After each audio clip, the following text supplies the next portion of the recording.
বন্ধুরা, plants care nature YouTube চ্যানেলে আবার আপনাদেরকে স্বাগত জানাচ্ছি। আজকে আমাদের অত্যন্ত যে প্রিয় যে ফুল গোলাপ, সেই গোলাপ আমরা কিভাবে মাটির মিডিয়া এবং সিন্ডার মিডিয়া দুটোতেই কিভাবে প্রতিস্থাপন করতে হয় সেই সংক্রান্ত একটা প্রতিবেদনমূলক ভিডিও আপনাদের কাছে উপস্থাপন করছি। এখানে দেখুন, এই যে আইডিটা দেখালাম, এটা হচ্ছে মহিরাজ। আর আমি যে আইডি দুটো পটিং করে দেখাবো, সেগুলো সাধারণত দুটো আইডি, এখানে ডবল ডি লাইট এবং সসবেরি সস। আর আমার এই যে ফুলটা এক্ষুনি দেখলেন, এটা হচ্ছে সবার প্রিয় পরিচিত এবং প্রিয় ফুল জুমেলিয়া, এবং এটা সেন্টেড গোলাপ। আর এই যে সসবেরি সস যে গোলাপটা, এটা প্রতিস্থাপন করা হবে। আর দেখুন, মাটিতে ডবল ডি লাইট এটা প্রতিস্থাপন করে দেখাবো।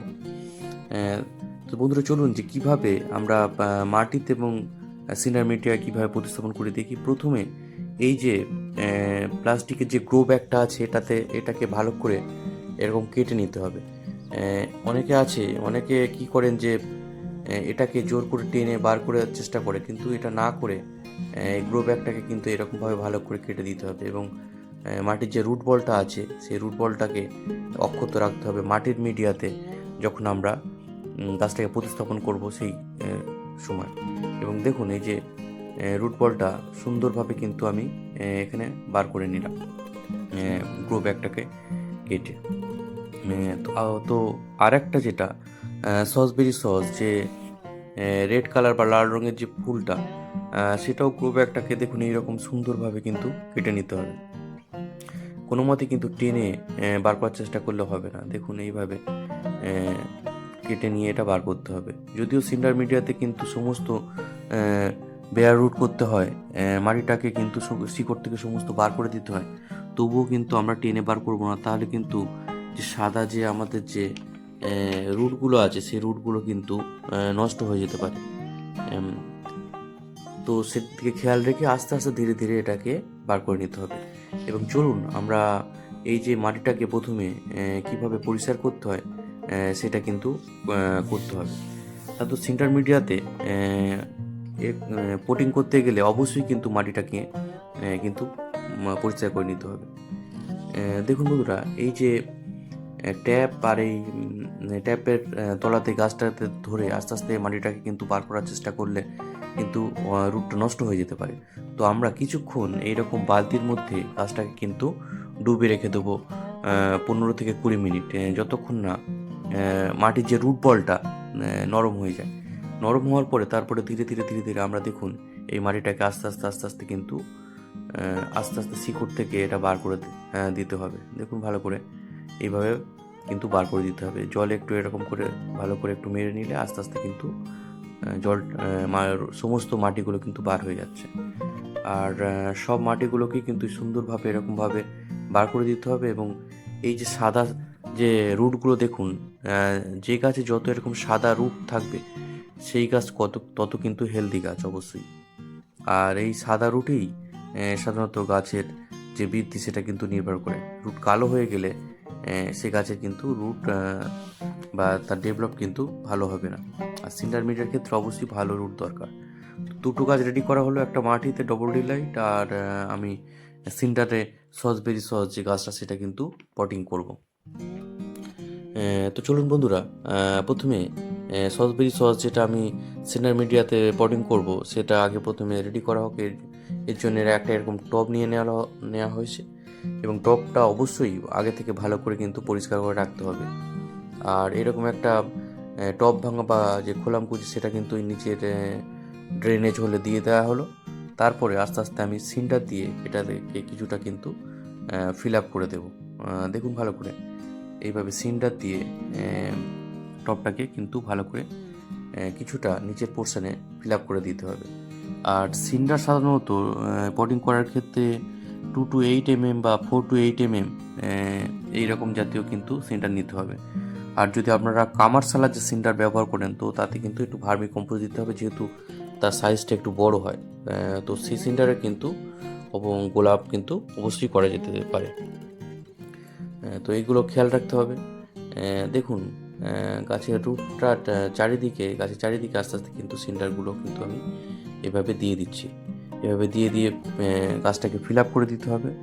এবং দেখুন ফিল আপ করে দেওয়া হবে এবং কিছুটা অংশ কিন্তু আমি যে বাকি রাখা হচ্ছে তার কারণ হচ্ছে যে আমি এতে পরের দিন আবার এটাতে ভার্মি কম্পোস্ট দিতে হবে এবং মাইক্রোরাইজার দিতে হবে।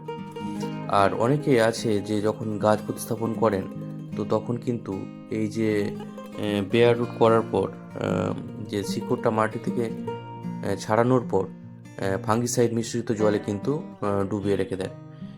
কিন্তু আমি যেহেতু ভার্মি কম্পোস্ট এবং মাইক্রোরাইজার পরের দিন ব্যবহার করব, তো সেই জন্য আমি কিন্তু ফাঙ্গিসাইডে এটা দেয়নি, কারণ ফাঙ্গিসাইড দিলে মাইক্রোরাইজার কিন্তু ভালো কাজ করবে না।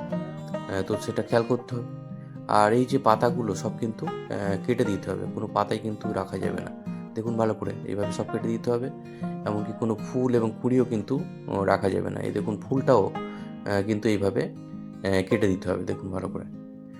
সুতরাং কোনো গাছে কিন্তু কোনো পাতা কিন্তু থাকবে না, সমস্ত কিছু কেটে দেওয়া হলো, ফুলটা পর্যন্ত কিন্তু কেটে দিতে হবে, কিছুই থাকবে না।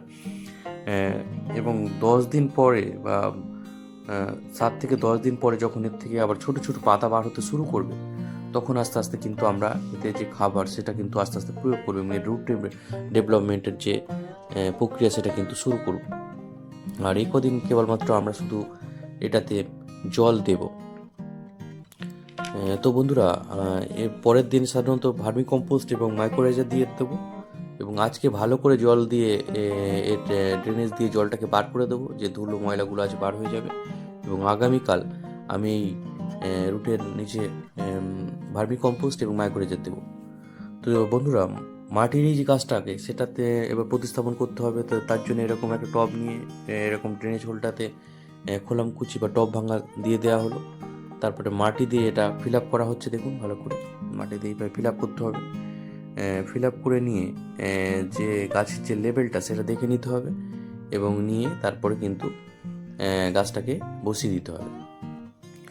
আর মাটি এবং সিন্ডার দুটো গাছেরই কিন্তু ক্ষেত্রে যে পরবর্তী যে কি পরিচর্যা করতে হবে গাছ পটিং করার পর, সেই সংক্রান্ত ভিডিও কিন্তু এরপরে আসছে পরপর। তো সুতরাং আপনারা চ্যানেলটাকে সাবস্ক্রাইব করে বেল অল আইকনকে অবশ্যই অল করে রাখবেন এবং এই সংক্রান্ত ভিডিওগুলো কিন্তু পরপর কিন্তু আসতে থাকবে। আর বন্ধুরা দেখুন মাটি দিয়ে এটাকে ফিল আপ করে দেওয়া হলো ভালো করে।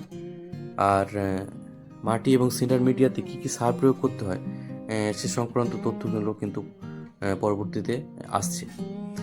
তো এইরকমভাবে সিন্ডারে এবং মাটির মিডিয়াতে দুটো গোলাপ গাছ প্রতিস্থাপন করা হলো, একটাতে সসবেরি সস এবং আরেকটাতে ডবল ডিলাইট। আর ঠিক এরপরে আমরা 7 থেকে 10 দিন সাধারণত দুবেলা আমরা এটাতে জল দেবো এবং খেয়াল রাখতে হবে জলটা যেন ড্রেনেজ হয়ে বার হয়ে যায়। তারপরে আস্তে আস্তে আমরা 1261 কিন্তু ব্যবহার করতে শুরু করব এর ডেভেলপমেন্টের জন্য।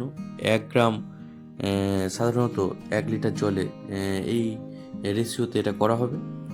আর গাছগুলোকে একটু ছায়াযুক্ত জায়গায় রাখতে হবে। তো বন্ধুরা, এই সংক্রান্ত অন্যান্য ভিডিওগুলো কিন্তু আসছে গোলাপ গাছের পরিচর্যা সংক্রান্ত।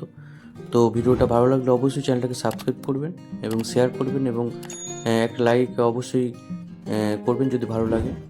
তো এখানেই ভিডিওটা শেষ করলাম। সবাইকে নমস্কার এবং ধন্যবাদ জানাই।